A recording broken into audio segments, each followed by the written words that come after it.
आश्चर्य होगा। अभी इनकी तो शुरुआत हो जाएगी। मेरी तरफ गौर करिए, मेरी बातें ध्यान से सुनिएगा। अगर मैं आपसे पूछूं कि क्या आप भारत के प्रथम प्रधानमंत्री को जानते हैं, तो आप सभी लोग कहेंगे जी जरूर जानते हैं। कौन है भाई? कहेंगे पंडित जवाहरलाल नेहरू। अगर बच्चों को पता हो जवाब तो अगला जवाब दीजिएगा कि भारत के प्रथम राष्ट्रपति को जानते हैं। उसको छोड़िए, मेरी बातों पे गौर करिए। प्रथम राष्ट्रपति को जानते हैं? अगर जानते हैं तो एक बार तेज नाम लीजिएगा। कौन थे प्रथम राष्ट्रपति?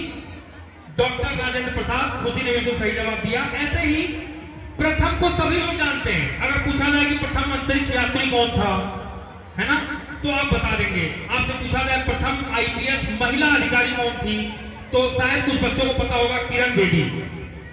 ऐसे ही अब मेरा जो सवाल है आपसे कि क्या आप भारत की प्रथम महिला डॉक्टर को जानते हैं? भारत की प्रथम महिला डॉक्टर को, डॉक्टरी की पढ़ाई करने वाली पहली लड़की, तो उनका नाम था, शायद आप लोगों को नहीं पता है तो ध्यान से गौर से सुनिए, जानकारी बढ़ेगी। करंट अफेयर बिल्कुल तैयार चल रहा है यहाँ। तो वो थी आनंदीबाई जोशी।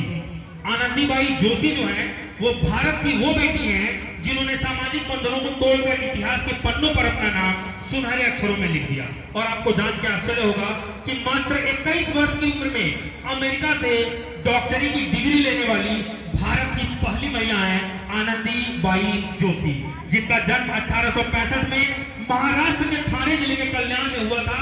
और आपको जान के यह भी आश्चर्य होगा कि मात्र 25 वर्ष की उम्र में टीबी की बीमारी उन्हें खुद को होने से 1887 में उनका देहांत हो गया था। लेकिन 1886 में वो अमेरिका से डॉक्टरी की डिग्री लेकर के भारत वापस आ चुकी थी।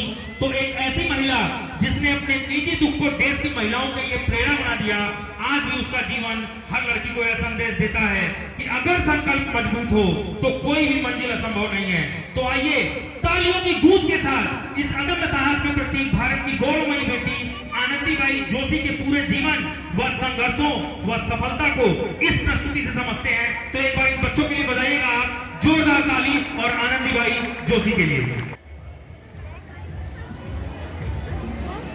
आप इतने परेशान क्यों दिखाई देते हैं? परेशान तो रहूंगा ना पार्वती, आखिर एक बेटी का बाप जो ठहरा। पार्वती, अब उसके हाथ पीले करने का समय आ गया है। पर हमारी आनंदी तो अभी सिर्फ 9 साल की है। अभी तो उसके पढ़ने, लिखने और खेलने कूदने के दिन हैं। देख पार्वती, लड़कियां पराया धन होती है और जितना जल्दी इन्हें घर से विदा कर दे उतना अच्छा है। कल से आनंद की पढ़ाई लिखाई बंद। पर बापू, इसमें मेरी क्या गलती है? आप मुझे पढ़ाई करने क्यों नहीं देते? तेरी गलती है कि तू एक लड़की है। लड़का होती तो क्या बापू? लड़का होती तो क्या? ऐ लड़की, ज्यादा जबान ना चला, नहीं तो जबान हलक से खींचकर बाहर निकाल दूंगा। बापू, मैं पढ़ लिख कर कुछ बनना चाहती हूँ। मेरी पढ़ाई ना रोको बापू। आनंदी, तुझे पढ़ना है तो पढ़, लेकिन सारी उम्र बाप की छाती पर यूं बोझ बनकर ना बैठ। पर बापू, अभी तो मेरी उम्र पढ़ाई लिखाई की है। मुझे पढ़ लिख कर डॉक्टर बनना है। पढ़ाई पढ़ाई पढ़ाई, आज तो तेरी इन किताबों का काम तमाम करके ही छोड़ूंगा। ये ले। नहीं बापू, मत फाड़ो बापू। छोरी। नहीं नहीं बापू, नहीं। बापू, ये तुमने क्या किया? तुमने मेरी इन किताबों को ही नहीं फाड़ा बापू, मेरी किस्मत फाड़ दी, मेरी किस्मत। ये कॉपी किताबें ना सिर्फ छोरों के हाथ में अच्छी लगती है, लड़कियों के हाथ में तो सिर्फ मेहंदी अच्छी लगती है, मेहंदी। पर बापू, मैं लड़की हूँ तो क्या हुआ? लड़का और लड़की तो हमारी दोनों आंखों के समान होते हैं। चुप कर आनंदी, और यह एहसान मान कि अब तक जिंदा है तू। कहीं बचपन में गला दबाकर मार दिया होता तो यह तेरी बकबक नहीं सुननी पड़ती आज। पर बापू, मुझे चूल्हा जलाना अच्छा ना लगे है। देख छोरी, जितना जल्दी हो तू चूल्हा जलाना सीख ले, उतना ही अच्छा है तेरे लिए। और हाँ, तेरा ब्याह तो होगा, वो भी कल के कल। अबला जीवन है तुम्हारी यह कहानी। आंचल में है दूध और आंखों में है पानी।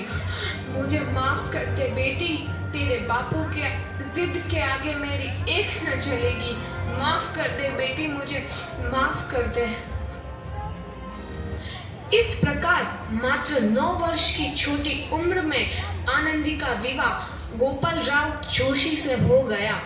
बाल विवाह एक सामाजिक कुरीति है और इस कुप्रथा का शिकार होना पड़ा आनंदी को। 5 वर्ष बाद आनंदी 14 साल की हो गई है। उसके घर एक शिशु ने जन्म लिया है। देखते हैं आगे क्या हुआ। देखिए ना, इसे क्या हो गया है। इसका माथा तो अंगार की तरह तप रहा है। इसे तो बहुत तेज बुखार है। आप बिना कुछ भी बोलते हैं, दीजिए मुझे। माधव, जल्दी से वैद्य जी को बुला के लाओ। जी, अभी बुला के लाता हूँ।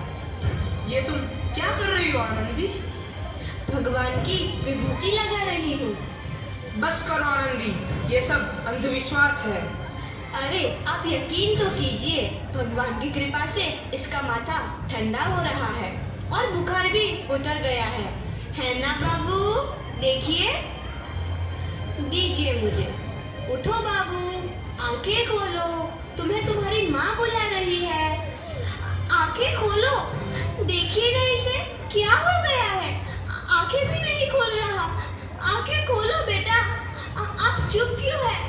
आंखें खोलो बेटा, आंखें खोलो।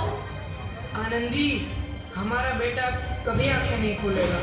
नहीं, ऐसा नहीं हो सकता। मेरे बेटे को मुझसे कोई नहीं छीन सकता, कोई नहीं छीन सकता। पागल मत बनो आनंदी। माधव,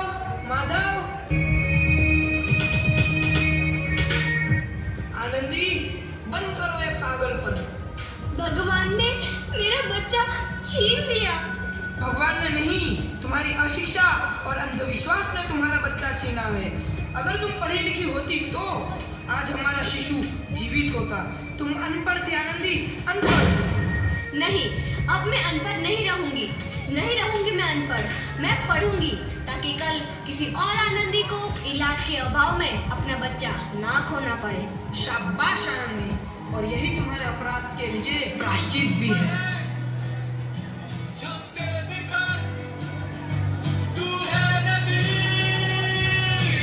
आनंदी, तुम्हारी 12वीं का परिणाम आ गया है। तुमने पूरे कॉलेज में प्रथम स्थान अर्जित किया है। आनंदी, तुम्हारी मेहनत रंग लाई है। तुम्हें शिक्षा वृत्ति मिली है। ये लो तुम्हारे अमेरिका जाने की टिकट। मुझे शिक्षा वृत्ति मिल गई। मैं अमेरिका जा रही हूँ, पर ये सब मैं अकेले कैसे कर पाऊंगी? आनंदी, अपने आप को इतना कमजोर क्यों समझ रही हो? फिर इतना पढ़ने लिखने का क्या फायदा? तुम अभी गवार की। गवार नहीं हूँ मैं अब गवार।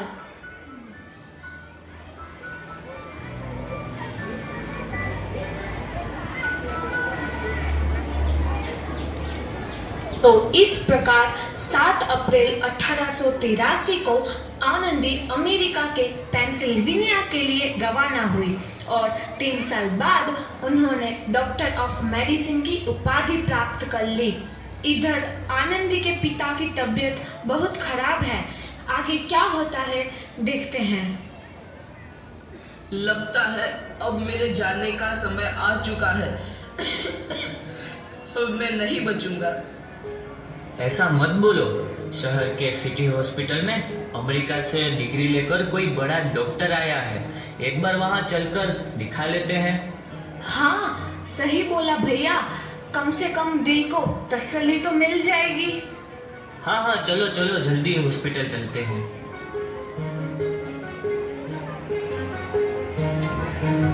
इस मरीज की हालत तो बहुत ही खराब है। कोई चमत्कार ही इसे बचा सकता है। ऐसा मत बोलो भाई। डॉक्टर साहब कब तक आ जाएंगे? लो आ गई डॉक्टर मैडम। डॉक्टर मैडम, जल्दी देखिए, मरीज की हालत बहुत ही खराब है।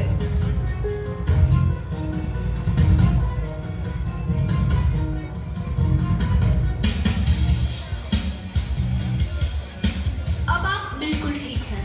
मौत के मुंह से आपको बचाया है डॉक्टर मैडम ने। डॉक्टर साहब ने मुझे बचा लिया। मुझे मिलना है डॉक्टर साहब से। डॉक्टर साहब नहीं, डॉक्टर मैडम बोलो, डॉक्टर मैडम। उन्होंने ही तुम्हें जीवन दान दिया है। लो आ गई डॉक्टर मैडम, मिल लो उनसे। डॉक्टर मैडम, आपका बहुत बहुत धन्यवाद। आपने मेरी जान बचाई। इसके बदले में मैं गरीब भला आपको क्या दे सकता हूँ? वचन वचन चाहिए मुझे कि कभी ये नहीं कहोगे कि लड़कियां कुछ नहीं कर सकती। वचन? ये कैसा वचन? अरे श्यामलाल, तुमने पहचाना नहीं? तुम्हारी बेटी आनंदी। आनंदी? मेरी बेटी आनंदी डॉक्टर? हाँ बापू, वही आनंदी जिसके लिए बचपन में तूने चूल्हा और दूल्हा के अलावा कुछ नहीं सोचा था। आनंदी, आनंदी मेरी बेटी, मुझे माफ कर दे। मैं तेरा गुनहगार हूँ बेटी। नहीं नहीं बापू, वही आनंदी जिसके हाथ पे लेकर के तुम उसकी सारी जिंदगी काला कर देना चाहते थे। माफ कर दे मुझे मेरी बच्ची, माफ कर दे। मैं तेरा अपराधी हूँ मेरी बच्ची, माफ कर दे। नहीं बापू, मैंने तो तेरा एहसान चुकाया है। याद है ना अपना एहसान जो बचपन में तुमने मुझ पर किया था? ताने सुना सुना कर जीते जी मार डाला था मुझको। अब बोल, और किस किस को मारेगा? आनंदी बेटी, मुझे माफ कर दे मेरी बच्ची, मैं तेरा गुनहगार हूँ। बापू, आपने ही तो बोला था किताबें सिर्फ बेटों के हाथ में अच्छी लगती है, बेटियों के हाथ में तो सिर्फ मेहंदी। बेटों और बेटियों में फर्क करना तो आंखों में फर्क करने समान है। एक का पढ़ना और दूसरे का ना पढ़ना सामाजिक अंधकार है बापू, सामाजिक अंधकार। उपकार मांगता हूँ मैं तुझ जैसी बेटी का, जिसने सारी उम्र मुझसे कुछ ना मांगा। मांगा तो सिर्फ बराबरी का दर्जा, वरना सच तो यह है कि मैं तेरी माफी के लायक भी ना हूँ। मुझ जैसा बाप तेरी बराबरी कर सके उसके मैं लायक भी ना हूँ मेरी बेटी, लायक भी ना हूँ। अपने बापू को क्या माफ नहीं करोगी आनंदी? माफ कर दो आनंदी, माफ कर दो। सुबह का भूला यदि शाम को घर लौट आए तो उसे भूला नहीं कहते। बापू। तो इस प्रकार आनंदीबाई जोशी ने अपनी मेहनत और अटूट इरादे से न केवल भारत की पहली महिला डॉक्टर बनी, बल्कि आगे चल के उन लड़कियों के लिए सुनहरा रास्ता दिखा गई जो जीवन में कुछ करना चाहती थी।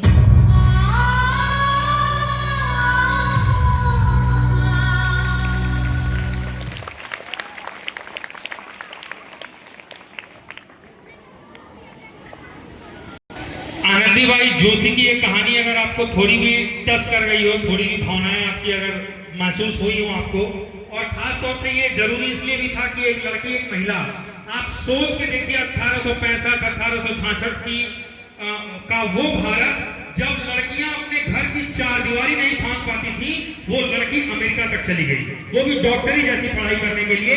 यहाँ पे संस्कारों की और किन किन चीजों की आप बात करेंगे, उसके आप जज्बे की बात करिए कि कितनी जज्बे वाली थी कि ऐसे परिवार में होने के बाद जब 9 साल की उम्र में शादी होती है और ऐसी लड़की अमेरिका को छू के आती है, डॉक्टरी की डिग्री लेके आती है। आनंदीबाई जोशी के लिए एक बार जोरदार ताली बजाइएगा। साथ में